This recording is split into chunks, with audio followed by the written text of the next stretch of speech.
दोस्तों सब्सक्राइब करें और देखें रोजाना दिल दहलाने वाली कहानी और बेल आइकन प्रेस करना ना भूलें। ऐसे दोस्तों आपने यह बात कभी ना कभी कहीं ना कहीं तो जरूर सुनी होगी कि जब कोई व्यक्ति की अकाल मृत्यु होती है तो उसकी आत्मा भूत या प्रेत बन जाती है और कभी भी उस जगह को छोड़कर नहीं जाती है जिससे उनका लगाव होता है। दोस्तों आज की हमारी कहानी एक ऐसी ही सच्ची घटना पर आधारित है जो कि मेरे दोस्त वरुण के साथ घटी थी। यह घटना आज से करीब 7 साल पहले की है, जब मेरा दोस्त वरुण काम की तलाश में गांव से शहर गया होता है और उसे शहर में एक अच्छी नौकरी भी मिल जाती है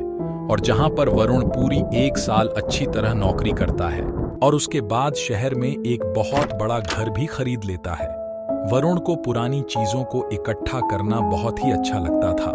इसलिए वरुण अपने उस नए घर के लिए पुरानी चीज खरीदने लगता है। और ऐसे ही संडे के दिन वरुण पुराने सामानों को खरीदने के लिए दिल्ली के मशहूर चोर बाजार में जाता है, क्योंकि उसने सुना था कि दिल्ली के चोर बाजार में तुमको पुरानी से पुरानी चीज भी मिल जाएगी। जहां में वरुण बहुत ही देर पुरानी चीजों को खोजता है और फाइनली काफी समय के बाद वरुण को एक दुकान में एक बहुत ही पुरानी और महंगी अलमारी दिखती है, जिसको देखकर वरुण उसे खरीदने की इच्छा करता है। जहां पर सबसे पहले वरुण उस दुकान वाले से इस अलमारी की कीमत पूछता है, जहां पर वह दुकान वाला उसे इस अलमारी की कीमत 1500 बताता है, जिसे सुनकर वरुण बहुत ही ज्यादा हैरान होता है कि भला इतनी पुरानी और महंगी अलमारी की कीमत 1500 कैसे हो सकती है। पर वरुण जल्द ही इस बात को इग्नोर मार देता है, क्योंकि उसे यह अलमारी बहुत ही ज्यादा बढ़िया लगती है।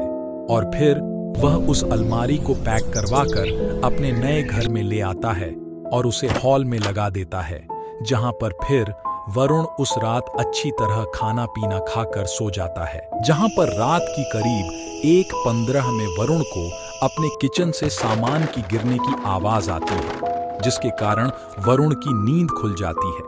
जहां पर वरुण को लगता है कि उसके घर में शायद कोई चोर आ गया है, जिसके बाद वरुण तुरंत उठता है और किचन की ओर भागता है और वहां पर सामान को नीचे गिरा हुआ देखता है। इसके बाद वरुण किसी को आसपास खोजने की कोशिश करता है,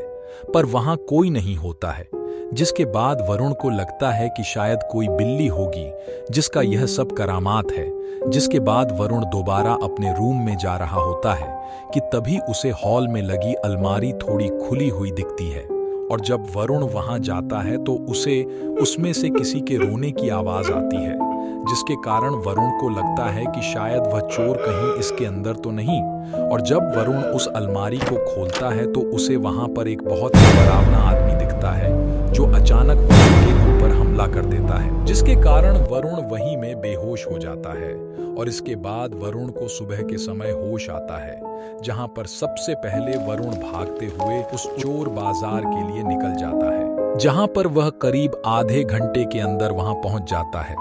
जहां पर वरुण बहुत ही ज्यादा गुस्से में उस दुकानदार से उस अलमारी के बारे में पूछता है, जहां पर दुकानदार बहुत ही ज्यादा डर जाता है और वरुण को उस अलमारी की पूरी कहानी बताना चालू कर देता है कि आज से करीब 5 महीने पहले वह अलमारी हमारे इस दुकान में आई थी, जो कि कोई कबाड़ी वाला हमारे यहाँ इसे बेचकर चला गया था। पर जब से यह अलमारी हमारे यहाँ आई थी, जब से यहाँ में बड़ी अजीब सी घटना हो रही थी और कई बार हमने इस श्रापित अलमारी को अपनी दुकान से दूर भेजवा दिया था, पर उसके बावजूद यह अलमारी हर रात को हमारे यहाँ वापस आ जाती है। जहाँ पर वरुण कहता है, क्या इस श्रापित अलमारी से छुटकारा पाने का कोई उपाय नहीं है? जहाँ पर वह दुकान वाला कहता है कि अगर आपको इस अलमारी से छुटकारा पाना है तो उसके लिए आपको जयपुर जाना होगा, क्योंकि यह अलमारी वहीं से आई थी।